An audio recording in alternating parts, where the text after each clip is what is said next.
लड़की की उम्र 20-25 बरस है, फिर 8वीं 12वीं बृहस्पति का कोई मानक नहीं है, उम्र का एक मानक है। भाई ज्योतिष ने 12 वर्ष तक माना है, तो शास्त्र ने 18, फिर सरकार ने 18 साल का मानक रखा।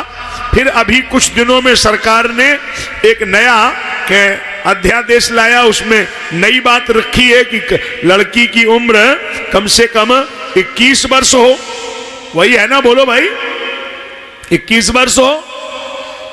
तो मैं सरकार के इस पक्ष के, इस बात के फैसले पर अपनी मुहर लगाता हूं और देश दुनिया में इसका प्रचार करने की जिम्मेदारी लेता हूं। सरकार के इस फैसले का आदर करता हूं कि बेटी की उम्र परिपक्व होनी चाहिए, बेटी को पढ़ना अनिवार्य करना चाहिए। अगर आज बेटी पढ़ेगी नहीं तो इस देश का भविष्य कैसे आगे जाएगा। बेटी को पढ़ने का मौका दिया जाए, हर माता पिता बेटी को पढ़ाएं, ये मेरा निवेदन प्रार्थना।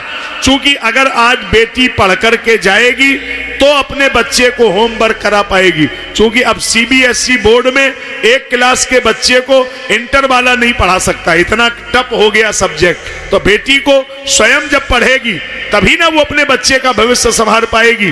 तो मैं इस बात के पक्ष में खड़ा हूं कि बेटियों को पढ़ाना अनिवार्य किया जाए और बेटी परिपक्व हो तब उसके शादी की बात हो। इन दोनों फैसलों में हम सरकार के साथ में खड़े हैं। बेटी को पढ़ने दिया जाए। बोलो, बेटियां इसका समर्थन कर रही हैं, पंडाल में बैठी हैं। होना चाहिए। बेटी को पढ़ने के लिए किसी भी कीमत पर बेटे से अधिक व्यवस्थाएं दी जाएं, बेटे से अधिक वातावरण दिया जाए और उसको पढ़ना है तो उसका सपोर्ट जरूर होना चाहिए। बोलिए भाई, तैयार हैं आप? लेकिन एक बात सुनिए, मैं आपकी तीनों शर्तों को मानने के लिए तैयार हूं, लेकिन मेरी अपनी एक शर्त है। अगर सरकार इस पर भी विचार करेगी तो हम इसमें सरकार के साथ खड़े रहेंगे।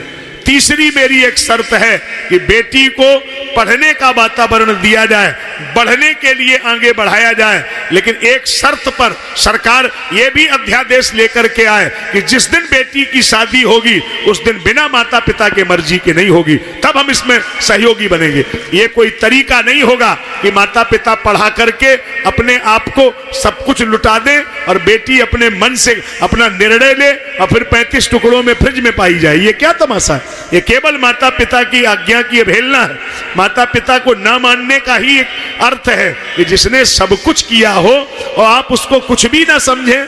ये कौन सा तरीका हुआ? क्योंकि दुनिया में जिस माता पिता ने तुम्हें 18-20 वर्ष हृदय से लगा के रखा है, उनसे ज्यादा हितैषी तुम्हारा कोई नहीं होगा। इसलिए और कोई दुनिया में अनुमति दे ना दे, लेकिन माता पिता की अनुमति जरूर हो, चाहे वो लव मैरिज हो या अरेंज मैरिज हो, लेकिन माता पिता की अनुमति और उन दोनों का सामने होना अनिवार्य किया जाए। अगर उनकी इच्छा के विरुद्ध हो रहा है और अगर कोई बच्चे कर भी रहे हैं तो उन बच्चों को भी मैं व्यासपीठ से कह रहा हूं कि आप जरूर करिए, आपको जरूर खुशी मिलेगी।